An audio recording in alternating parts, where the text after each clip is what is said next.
অঙ্গীকার করছি দেশের সকলকে একসাথে নিয়ে দারিদ্র্যমুক্ত সহিংসতামুক্ত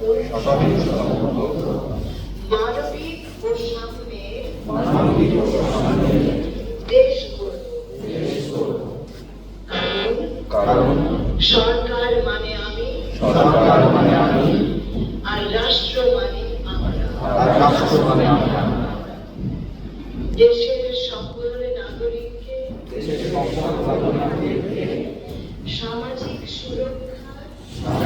সুরক্ষা চাদরে ঢেকে দিতে আমরা বদ্ধপরিকর। সেবার অধিগম্যতা নিশ্চিত করা